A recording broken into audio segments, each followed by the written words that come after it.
करीम में अल्लाह ताला इरशाद फरमाता है, मिनहा खलकनाकुम, हमने तुम्हें इसी मिट्टी से पैदा किया है, वफीहा नुईदुकुम, और इसी में तुमको मिला देंगे, व मिनहा नुखरिजुकुम तारतन उखरा, और जब तुम्हें दोबारा जिंदा किया जाएगा तो फिर इसी मिट्टी से किया जाएगा। जब भी किसी इंसान अस्सलामु अलैकुम वरहमतुल्लाहि वबरकातुहू।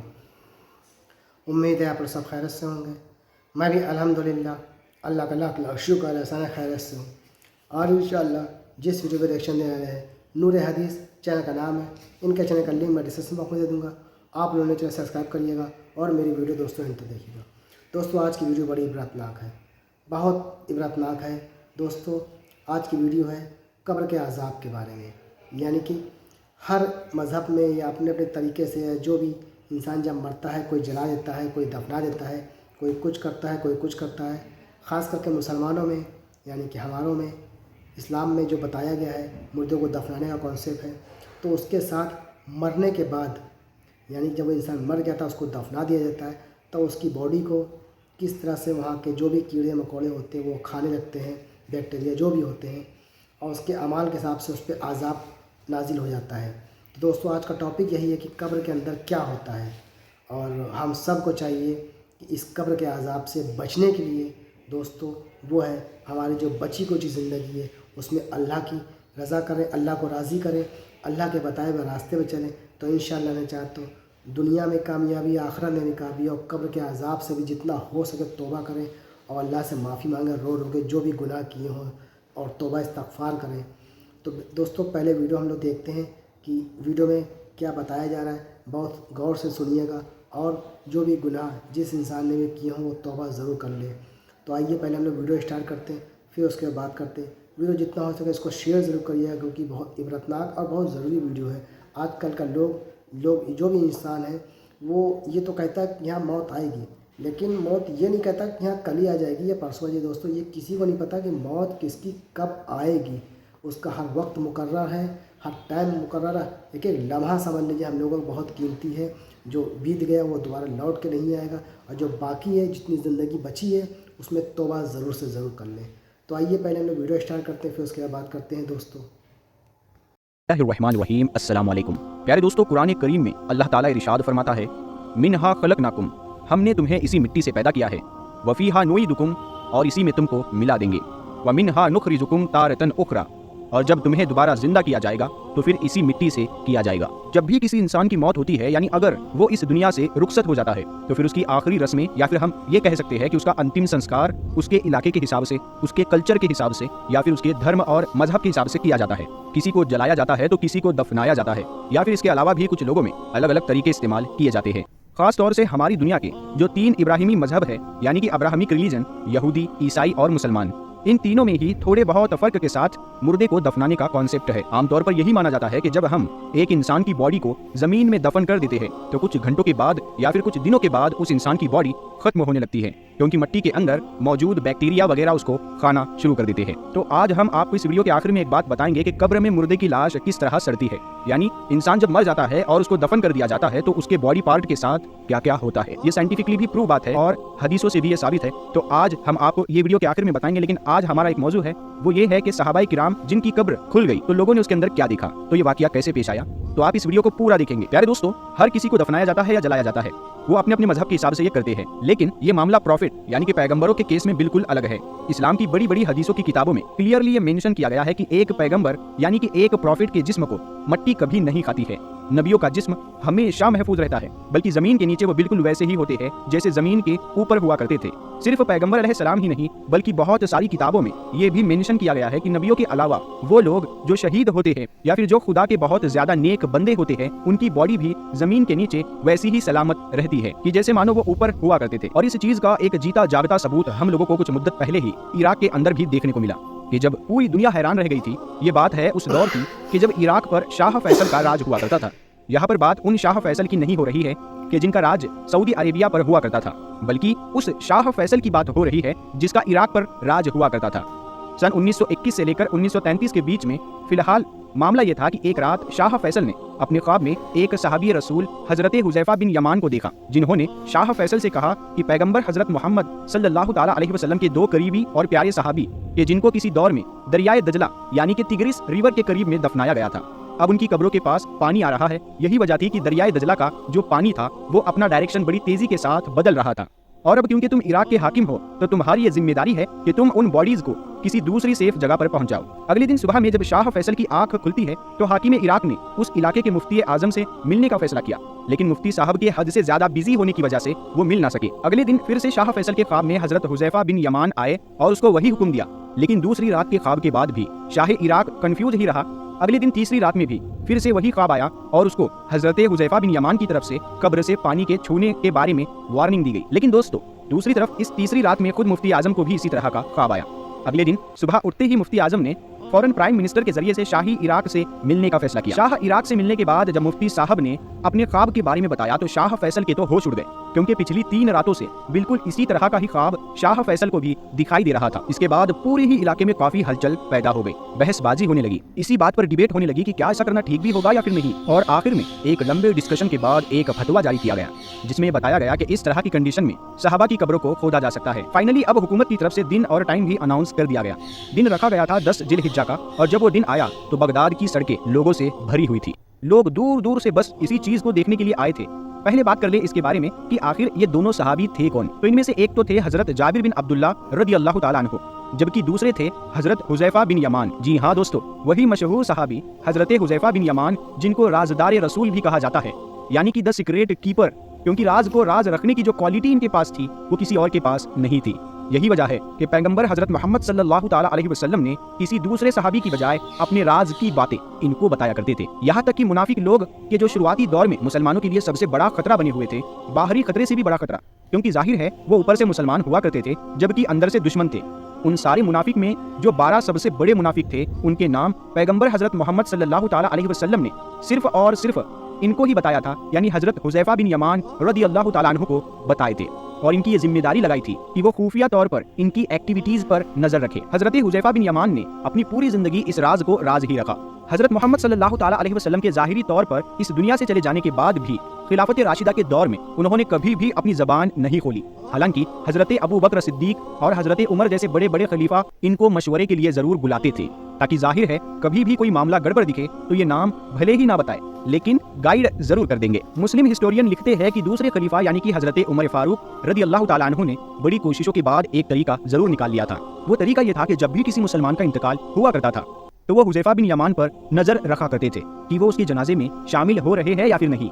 अगर उनको किसी भी तरीके से ये पता चल जाता कि फला फला के जनाजे में हजरत हुजैफा शामिल नहीं हुए हैं तो वो इनडायरेक्टली अंदाजा लगा लिया करते थे कि ये मामला जरूर कुछ ना कुछ गड़बड़ था। फिलहाल इनको खिलाफत राशिदा के दौर में ही कूफा और आसपास के उस पूरे इलाके का गवर्नर बनाया गया था, कि जो आज के दौर में मॉडर्न इराक कहलाता है। और फिर 656 ईस्वी में उनकी इसी इलाके में यानी कि अल मदाइन नाम के उस शहर में ही वफात हो गई थी, कि जो दरियाए दजला के किनारे पर मौजूद है। फिलहाल वापस आए अपनी कब्र वाले इंसिडेंट पर, तो लगभग 1300 साल का एक लंबा अरसा गुजर जाने के बाद अब हजारों लोगों की भीड़ के बीच में 2 सहाबा की कब्रें खोली जा रही थी। कब्रें जब खोली गई तो सब लोगों के होश उड़ गए और आंखें फटी की फटी रह गई, क्योंकि मामला बिल्कुल वैसा ही था कि जैसा वो सदियों से सुनते आए थे या फिर किताबों में पढ़ते आए थे। जो कफन थे वो क्लीन और इतने ज्यादा सफेद, जबकि बॉडी जो थी वो भी फ्रेश और अनटच थी।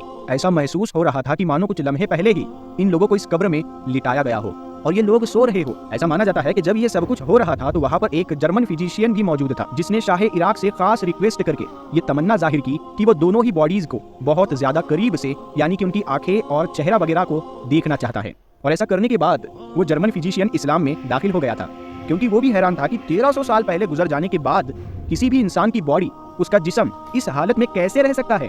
उसके बाद उन दोनों की बॉडीज को एक दूसरी सेफ जगह पर दफना दिया गया, यानी कि हजरत सलमान फारसी रदी अल्लाह ताला अन्हु के मकबरे के पास में दफना दिया गया। सुभान अल्लाह। प्यारे दोस्तों, अब बात करते हैं कि कब्र में मुर्दे की लाश किस तरह सड़ती है, यानी इंसान जब मर जाता है और उसको दफन कर दिया जाता है तो उसके बॉडी पार्ट्स के साथ क्या होता है। उसकी जो बॉडी है, जो उसका जिस्म है, जैसे आंखें है या नाक है, कान है या दांत है या पैर है या हाथ है, ये सारी चीजें कहाँ चली जाती है। देखिए, सबसे पहली बात बुनियादी तौर पर रसूल अकरम सल्लल्लाहु ताला अलैहि वसल्लम पर नाजिल होने वाला कुरान हमें बताता है, और हम इस चीज को साइंटिफिकली भी देखते हैं और कुरान और हदीस यानी दीन इस्लाम के एतबार से भी देखते हैं, तो दोनों बातों के अंदर ज्यादा फर्क हमें कुछ नजर नहीं आता। ये अल्लाह तबारक व तआला की कुदरत, उसकी शान और उसकी ताकत कुव्वत का मुजाहिरा ये आयत बता रही है कि अल्लाह तबारक व तआला ने इंसान को मिट्टी से पैदा किया और लिहाजा मिट्टी में मिला दिया। यहाँ पर एक सवाल पैदा होता है, हमारे गैर मुस्लिम भाई सोच रहे होंगे या हमारे पारसी भाई ये सोच रहे होंगे कि सिर्फ मुसलमान ही तो जमीन में दफन होते हैं, तो वही तो मिट्टी हुए, बाकी तो नहीं हुए। तो मेरे भाई ऐसा बिल्कुल नहीं है, आप बात समझिएगा। जिनको जला दिया गया वो भी राख बन गए, वो भी मिट्टी बन गए। और उसके अलावा जिनको गिद्धों को खिला दिया गया, यानी पारसी समूह में ये किया जाता है कि वो अपने मुर्दों को गिद्धों के हवाले कर देते हैं, तो जिनको गिद्धों के हवाले कर दिया गया, गिद्धों को खिला दिया गया, वो भी मिट्टी बन गए, क्योंकि वो जानवर भी एक दिन मरकर इस मिट्टी में मिल जाएंगे। तो अल्लाह तबारक व तआला ने इंसान का एक एक रेज़ा और इसके तमाम खाने की अशिया और तमाम वो चीज़ें जिनका इस्तेमाल करता है, जिनको ये पीता है, अल्लाह तबारक व तआला ने इन सारी चीज़ों का ताल्लुक यानी कनेक्शन इसी ज़मीन से जोड़ा है, इसी मिट्टी से जुड़ा है। अगर इस मिट्टी से इस इंसान का ताल्लुक तोड़ दिया जाए तो फिर याद रखिए ये इंसान अपनी ज़िंदगी को जी नहीं सकता, चंद मिनट भी ये दुनिया के अंदर सांस नहीं ले सकता है। अब हम असल मौजू की तरफ आते हैं कि कब्र में जब मुर्दे को उतार दिया जाता है तो उसकी लाश के साथ क्या होता है, उसको दफनाने के बाद क्या होता है। तो देखिए, सबसे पहली बात तो मैं आपको बता दूं कि अल्लाह के नबी सल्लल्लाहु अलैहि वसल्लम की तालीमात जो कुछ है उसे हमें मानना चाहिए। ये हमारा ईमान है कि मरने के बाद जिंदा होना है। लिहाजा साइंसी एतबार से जब वो किसी मुर्दे पर रिसर्च करते हैं तो वो ये कहते हैं कि जब इंसान कब्र के अंदर जाता है तो सबसे पहले उसकी पेट के अंदर कीड़े पड़ते हैं और वो पेट के अंदर से कीड़े उसके पखाने के रास्ते से निकलना शुरू होते हैं और फिर उसके बाद वो कब्र में पूरी तरह फैल जाते हैं और एक बड़ी भयानक बदबू होती है। यही वजह है कि अगर कोई नई कब्र खुल जाए तो उसके अंदर से बदबू बड़ी खतरनाक आती है, लोग बर्दाश्त नहीं कर पाते हैं। उन्हीं कीड़ों की बदबू होती है जो और कीड़ों को दावत दे रहे होते हैं कि आप भी आइए और ये खाने के लिए हमारी जो बॉडी आई हुई है उसको साफ करना है। उसके बाद वो बॉडी को खाना शुरू कर देते हैं। हत्तल इम्कान 3 दिन के बाद इंसान की नाक सड़ना शुरू होती है। नाक, जी हाँ, जिसकी वजह से हम पूरी दुनिया में लड़ते फिरते हैं, झगड़ते फिरे हैं, हमने लोगों से दंगे किए हैं, हमने फसाद मचाए हैं, हमने इस नाक को बचाने के चक्कर में किसी को कत्ल कर दिया, हमने इस नाक को बचाने के चक्कर में न जाने क्या क्या गुनाह कबीरा इस दुनिया के अंदर किए, बड़े बड़े गुनाह अंजाम देकर चले गए हैं। आगे बढ़ते हैं तो फिर इसके बाद तकरीबन 15 दिन के बाद साइंस के एतबार से आपको बता रहा हूँ इंसान की बॉडी से गोश्त हटना शुरू हो जाता है और तकरीबन महीना भर गुजरता है, इंसान का पूरा पेट फट चुका होता है और उसकी बॉडी का तकरीबन 75% गोश्त गायब हो जाता है। और ये लिखा है कि 90 दिन के बाद सिर्फ और सिर्फ हड्डियां कब्र के अंदर बाकी रह जाती है और सारा गोश्त खत्म हो जाता है, सारी चीजें खत्म हो जाती है, सर से भी सारी चीजें गायब हो जाती है, जैसे भेजा, आंखें, कान, सारी चीजें खत्म हो जाती है, सिर्फ हड्डियों का ढांचा वहां पर रखा रह जाता है। और फिर उसके बाद 1 साल भर गुजरता है तो वो हड्डियां भी कमजोर होती है, वो 6 महीने में गल सड़ जाती है, खत्म हो जाती है और रेजा रेजा हो जाती है, मिट्टी में मिल जाती है। तकरीबन पूरे साल के अंदर सिर्फ एक हड्डी बचती है जिसको इंसान की रीढ़ की हड्डी का एक छोटा सा हिस्सा कहा जाता है। बाकी के पूरे जिस्म की हड्डियां भी बोसीदा हो जाती है, कोई चीज बाकी नहीं रहती है, सिर्फ एक हड्डी जो वजूद और अलामत और एक निशानी के तौर पर बाकी रहती है, जिसको हम देखते रहते हैं। जैसे कब्रिस्तान के अंदर कब्र खोद रहे होते हैं तो अक्सर वही हड्डी निकल करके सामने आती है। उस हड्डी के अंदर ये तासीर है कि अल्लाह तबारक व तआला उसे कयामत तक खत्म नहीं करेगा, बाकी रखेगा और उसी के साथ फिर पूरा मुर्दा जिंदा किया जाएगा, कनेक्ट किया जाएगा। और ये बात साइंस ने भी साबित करी है कि हाँ, वाकई में इंसान की बॉडी के अंदर रीढ़ की हड्डी के पास एक छोटा सा टुकड़ा अल्लाह ने बनाया है, ये नहीं सड़ता है। फिर इसको आग में जला दिया जाए या इसको समंदर में बहा दिया जाए या फिर इसको जमीन में दफना दिया जाए, ये बिल्कुल नहीं सड़ता। प्यारे दोस्तों, अल्लाह ने एक निज़ाम बनाया है।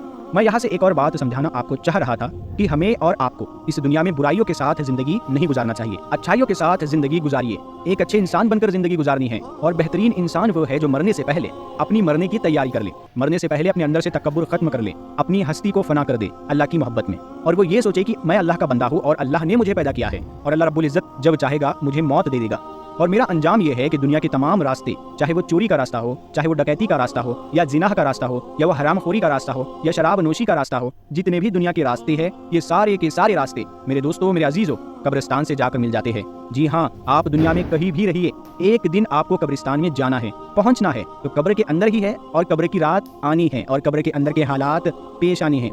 लिहाजा हमें और आपको इस वक्त ये समझने की जरूरत है कि अपने आप पर मलामत करें, अपने गुनाहों की माफी मांगे, अपने अंदर से तकब्बुर खत्म करें, एटीट्यूड खत्म करें। आजकल के नौजवानों के अंदर बेतहाशा तकब्बुर पैदा हो गया है, बड़ी बड़ी बातें पैदा हो गई है, तो अल्लाह का खौफ पैदा करने की जरूरत है। बस ये एक छोटा सा पैगाम लेकर आपकी खिदमत में हाजिर हुआ था।